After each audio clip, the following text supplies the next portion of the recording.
warahmatullahi wabarakatuh. Saya Rati Arfiani. Di sini saya akan menjawab pertanyaan dari mata kuliah Profesi Keguruan. Yang soalnya adalah bagaimana prosedur penilaian kinerja guru? Penilaian kinerja guru adalah penilaian yang dilakukan terhadap setiap butir kegiatan tugas utama guru dalam rangka pembinaan karir, kepangkatan, dan jabatannya. Artinya, setiap kinerja bapak atau ibu di sekolah akan mendapatkan penilaian yang nantinya penilaian itu bisa mempengaruhi jenjang karir bapak atau ibu di sekolah. Misalnya, diberi kenaikan pangkat, dan lainnya. Tujuan penilaian kinerja guru adalah 1. Mendasari kebijakan tentang promosi dan karir guru beserta penghargaan yang patut didapatkan. 2. Sebagai indikator untuk menentukan tingkat kompetensi. Yang ketiga, penilaian kinerja guru dan sekolah yang meliputi efisiensi dan efektivitas. Yang keempat, memberikan jaminan agar selalu menjalankan tugas dan tanggung jawabnya serta bersikap positif dalam pembelajaran untuk mendukung prestasi peserta didiknya. Yang kelima, memberikan landasan untuk pelaksanaan program keprofesian berkelanjutan atau PKB. Yang keenam, menjadi landasan untuk menentukan keefektifan kinerja guru. Adapun fungsi dari kinerja guru tersebut yaitu yang pertama, menjadi dasar penilaian tentang kompetensi dalam proses pembelajaran, bimbingan, atau pelaksanaan tugas tambahan yang linear dengan fungsi sekolah atau madrasah. Artinya, PKG akan dijadikan profil guru yang bersangkutan. Yang kedua, sumber perolehan angka kredit bagi guru atas kinerjanya. Angka kredit itu nantinya akan dijadikan dasar pengembangan karir dan promosi. Misalnya, kenaikan pangkat atau jabatan fungsional. Syarat sistem penilaian kinerja guru meliputi yang pertama, valid.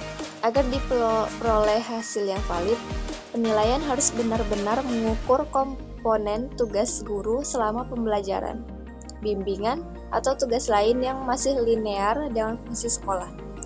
Yang kedua, reliable. Penilaian kinerja guru harus menunjukkan hasil yang sama saat dinilai oleh siapapun dan kapanpun. Artinya, penilaian kinerja bersifat reliable atau memiliki tingkat kepercayaan tinggi. Yang ketiga, praktis. Artinya, harus bisa dilakukan dengan relatif mudah oleh siapapun tanpa memerlukan persyaratan tambahan dan menghasilkan validitas dan reliabilitas yang sama.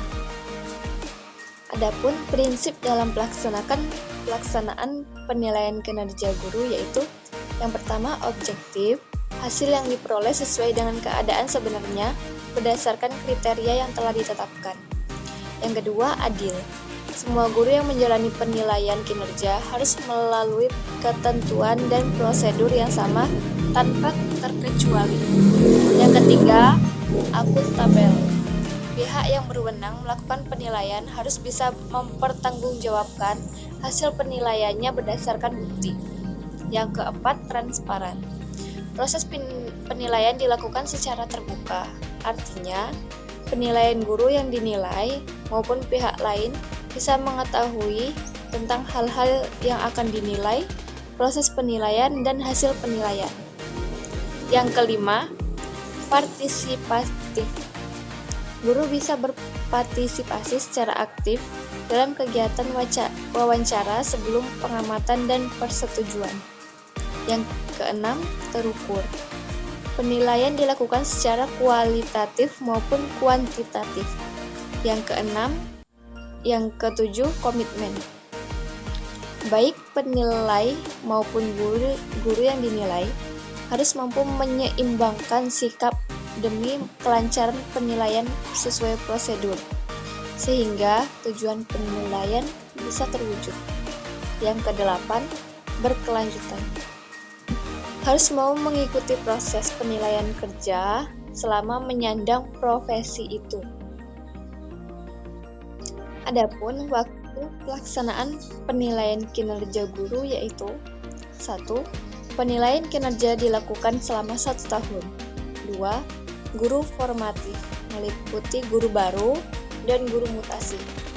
Yang ketiga, guru sumatif, menjalani penilaian kinerja 8 minggu sebelum akhir tahun anggaran.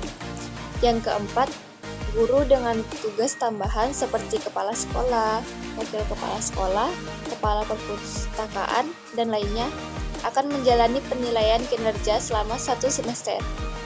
Yang kelima, guru yang masih memiliki sedikit angka kredit menjalani penilaian kinerja selama 1 semester. Adapun faktor penunjang pelaksanaan agar pelaksanaannya bisa berjalan dengan baik dan lancar, yaitu 1. Kesiapan guru, 2. Kesiapan penilai, yang ketiga kesiapan kepala sekolah, dan yang keempat kesiapan instrumen penilaian. Dan yang terakhir, penilaian. Adapun tahapan penilaian adalah sebagai berikut. Yang pertama, membuat klasifikasi antara fakta dan data berdasarkan indikator kompetensi. Yang kedua, membuat perbandingan antara fakta dan data. Yang ketiga, memberikan skor dan nilai. Yang keempat, meminta persetujuan hasil pada guru yang dinilai. Dan yang terakhir adalah pelaporan. Kegiatan pelaporan hasil PKG bisa dilakukan secara online dan offline. Pelaporan secara online bisa dilakukan jika sekolah memiliki akses internet. Jika pihak sekolah tidak memiliki akses jaringan internet, maka pelaporan bisa dilakukan secara offline. Baiklah, sekian jawaban dari saya. Saya akhiri. Assalamualaikum warahmatullahi wabarakatuh.